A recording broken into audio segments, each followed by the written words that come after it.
Good evening.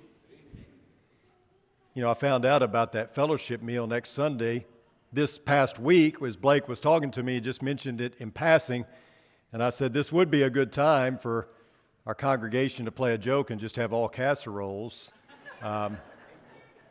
Amen.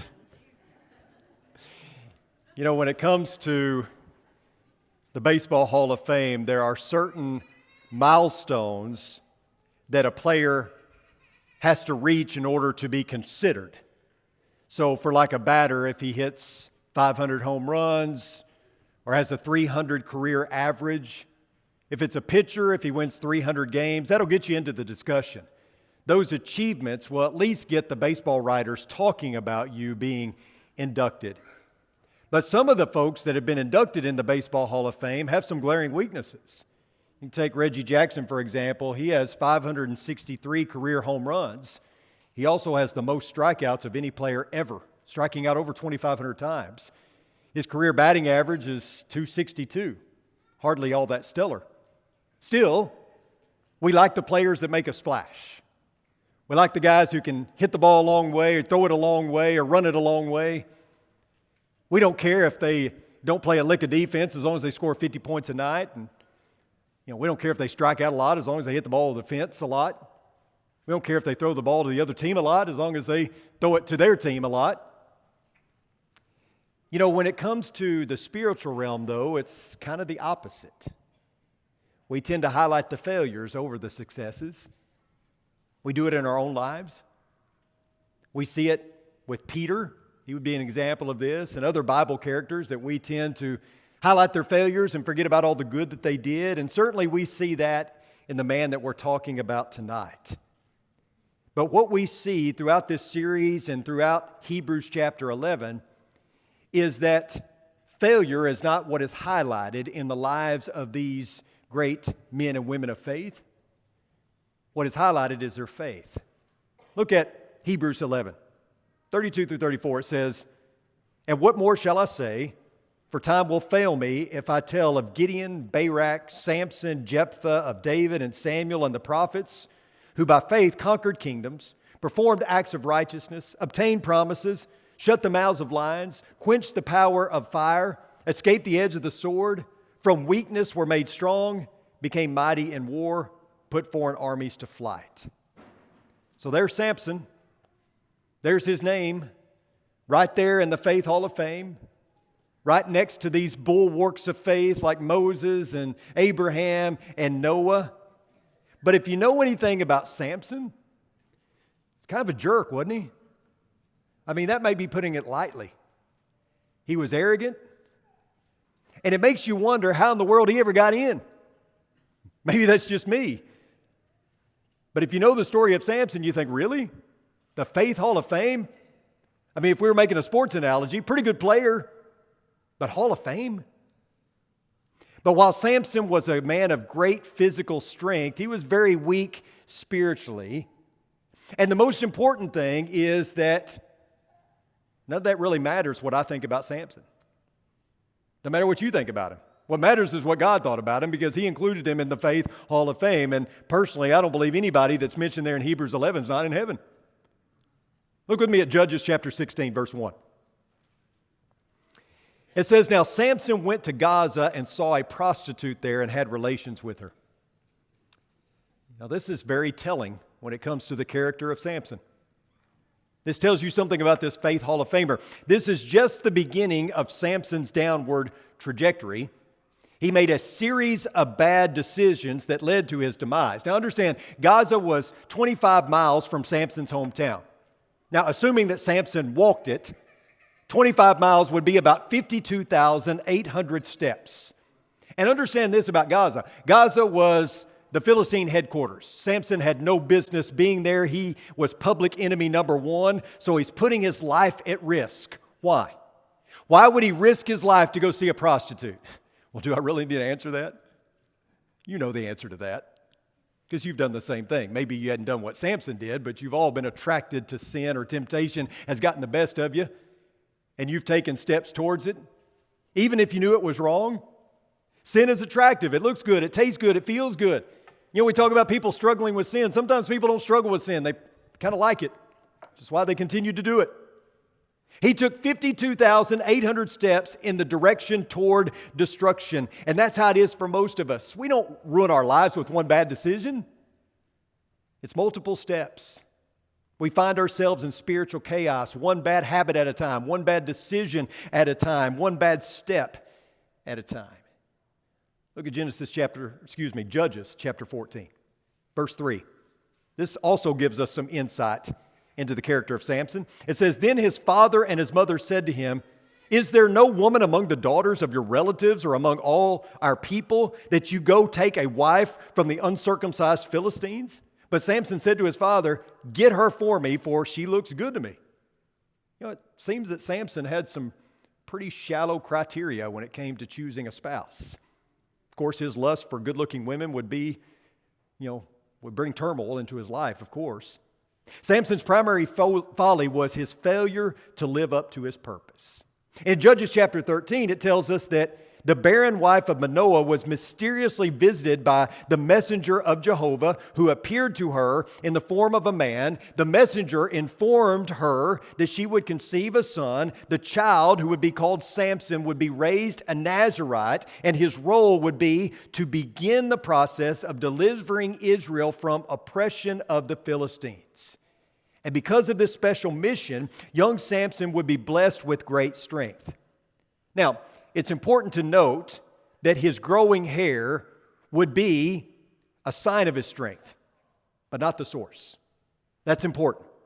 The Nazirite vow made him special, and this vow stated that no razor shall touch his head. Samson was set apart for a special mission, which was to rescue Israel, but his strength came from God, not his hair. His hair was a sign of his strength. God was the source of his strength. His hair was the sign, God was his strength. Of course, Samson would fail many times over to live up to his special calling. For example, he failed to live up to the training that he received as a Nazirite by being involved in a wine drinking feast.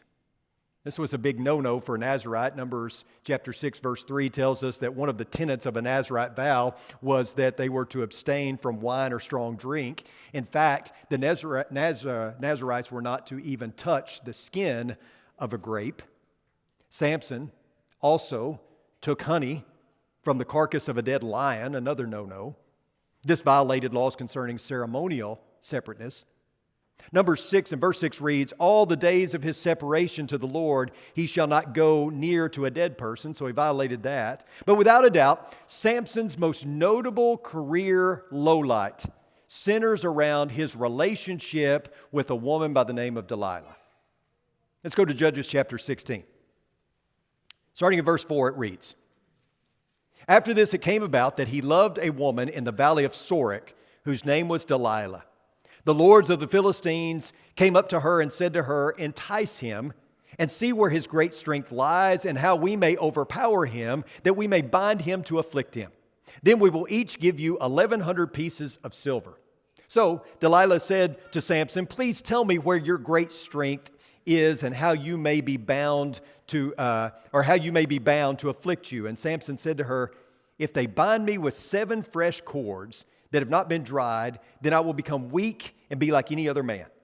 Then the lords of the Philistines brought up to her 7 fresh cords that had not been dried, and she bound him with them.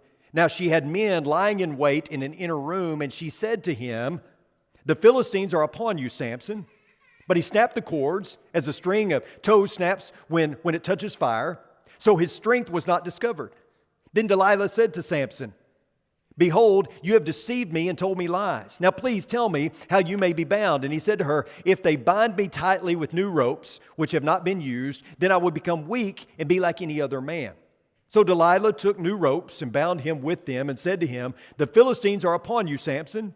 For the men were lying in wait in the inner room, but he snapped the ropes from his arms like a thread. Then Delilah said to Samson, 'Up to now you have deceived me and told me lies. Tell me how you may be bound.'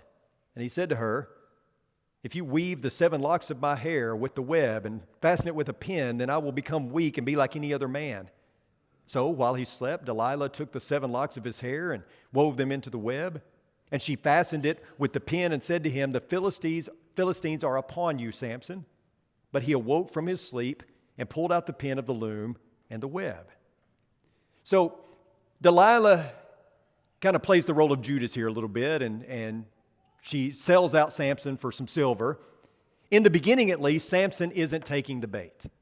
Delilah may be pretty, but she can't get Samson to budge. He's not giving away a secret. But then notice verse 15. Then she said to him, "How can you say I love you when your heart is not with me? You have deceived me these 3 times and not told me where your great strength is." It came about when she pressed him daily with her words and urged him that his soul was annoyed to death. So he told her all that was in his heart and said to her, "A razor has never come on my head, for I have been a Nazirite to God from my mother's womb. If I am shaved, then my strength will leave me and I will become weak and be like any other man." So Delilah pulls the "don't you love me" card. Don't you love me? And then it says that she pressed him daily with her words. You know what that means? She nagged him to death. She nagged and nagged and nagged until finally it wore him down. So the Philistines' plan was set in motion. And then notice verse 19 and following. It says, she made him sleep on her knees and called for a man and had him shave off the 7 locks of his hair.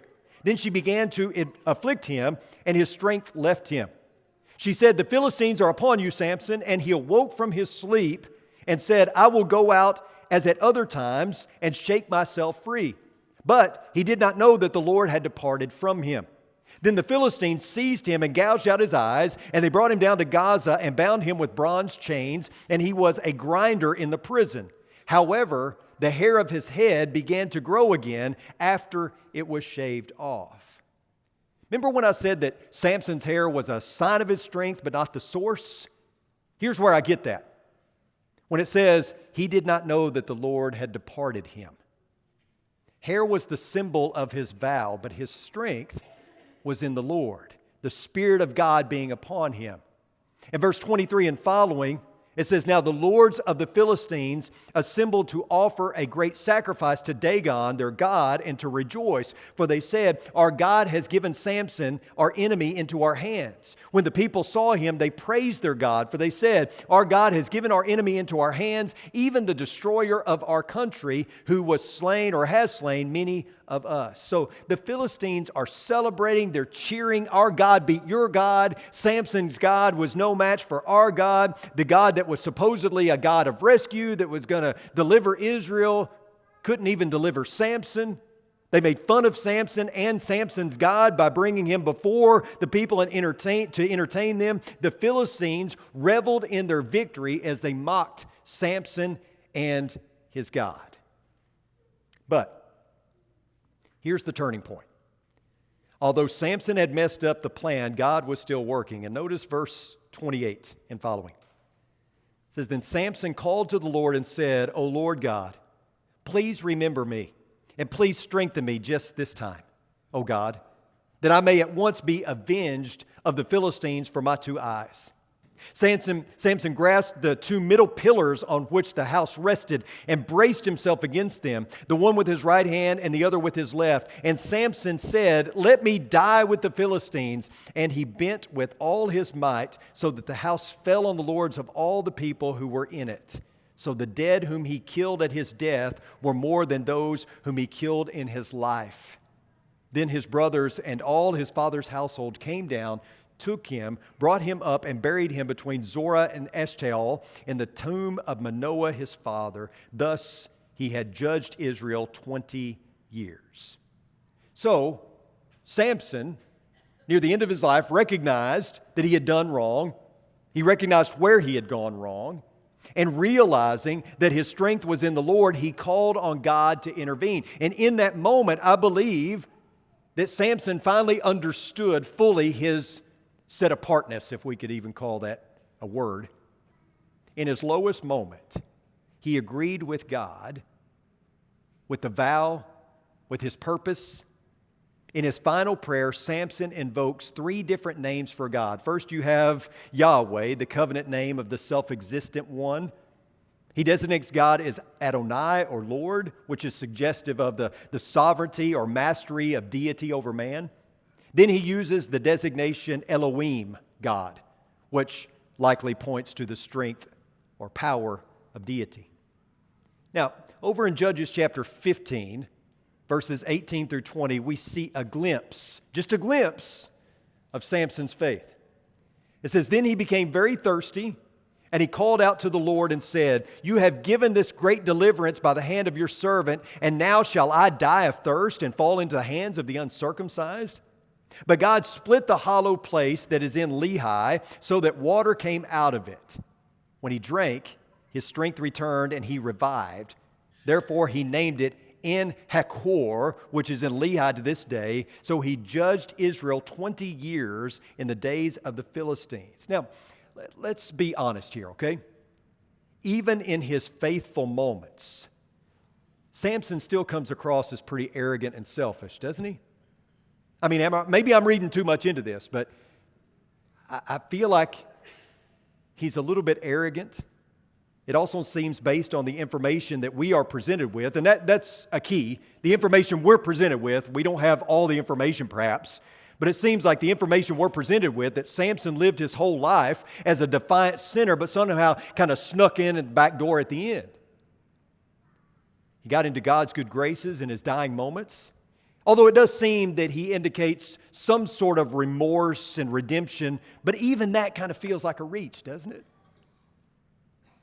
But at the end of the day, who really cares? Who really cares about my assessment of Samson?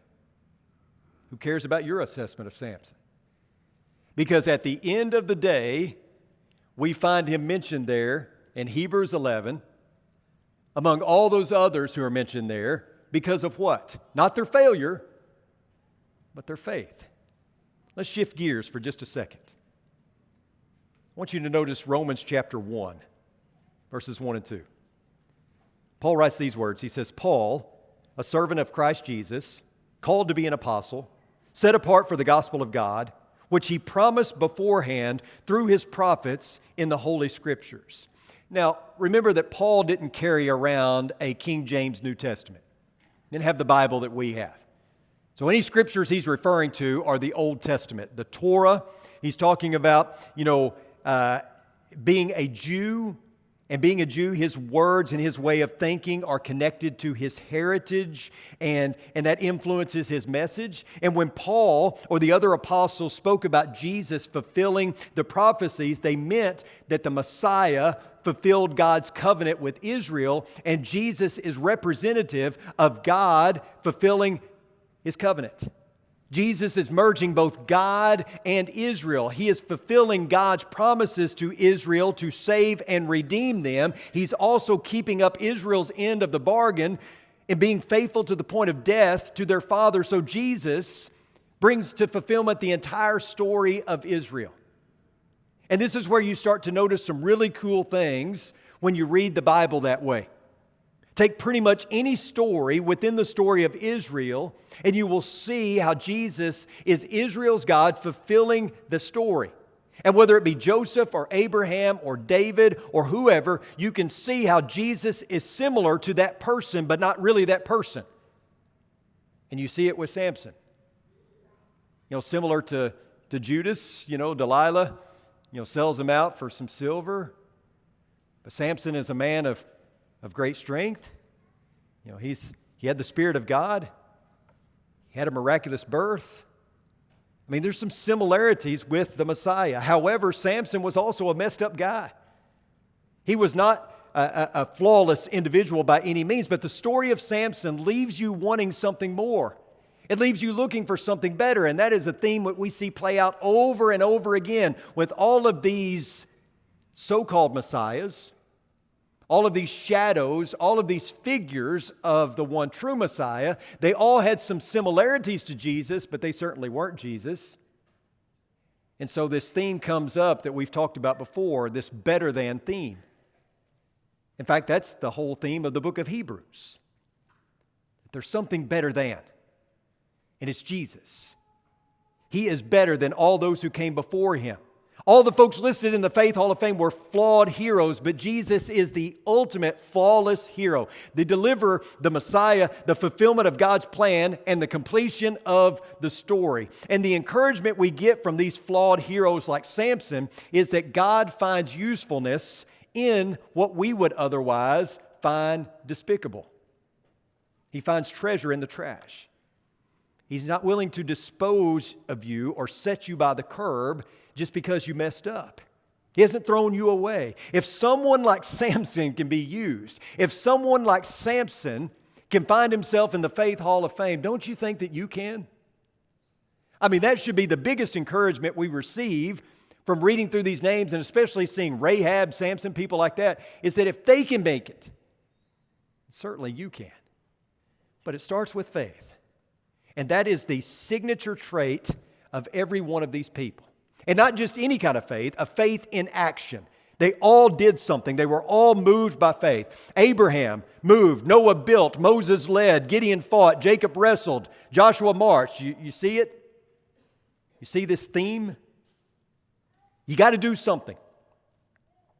I announced the Wiley football games on Friday nights, and I like to do something called press box reflections. And between the third and fourth quarter in that break, I tell a story and that kind of has an application to it. And I told the story of Larry Walters, and I've told you that story before. Got a pretty good reaction from it. Larry Walters is the guy, true story, that went down to the Army surplus store and bought the weather balloons and tied them to his lawn chair because he wanted to see his neighborhood from a different perspective. I've told you that story, right? And so he takes a peanut butter and jelly sandwich and a pellet gun, and he figures, he'll go about 100 feet in the air, and then when he gets ready to come down, he'll just shoot out, the water balloons or the weather balloons one by one, and then he'll land. Of course, he didn't expect to go 11,000 feet and get into LAX's airspace, and so he stayed up there 2 hours because he was too afraid to shoot out the balloons. Finally, when he gets down on the ground, he's fined. He's arrested, and the newspaper reporter asked him some questions. So the questions were this: were you scared? Yes. Would you do it again? No. Why did you do it? Because you can't just sit there. That's true. You can't just sit there. Faith is a verb. It moves. It's about action. It does something. Folks, we all have a past. And some of you have a past that you have trouble getting past. We've all done something. We've all done something that we are not proud of. We've all done something that we're trying to get past. We're all trying to do something better going forward. But some people have stopped right here and said, you know what, I can never move past my past, so therefore I'm just going to stop. This is my lot in life. This is who I am. But if you're here tonight, if you're still drawing breath, your story hasn't ended. I believe there's a lot of people that God is still trying to write their story and they keep stealing the pen. Stop. As long as you're drawing breath, you've still got hope. This isn't the end of the game. You realize that, don't you? You know what this is? This is halftime. For many of you, this is halftime. And you got beat up in the first half. And you got hurt in the first half. And you're trying to keep going even though you're injured. But halftime is the point in the game where you reset. It's where you rest. It's where you get further instruction. And if you're losing, it's where you kind of regroup and you adjust. And there's been a lot of teams. In fact, I went to a coach's clinic with Nolan Richardson one time, and he said the team that has to adjust at halftime usually wins. There are teams that were winning at halftime. They go out and lose because they didn't keep focused.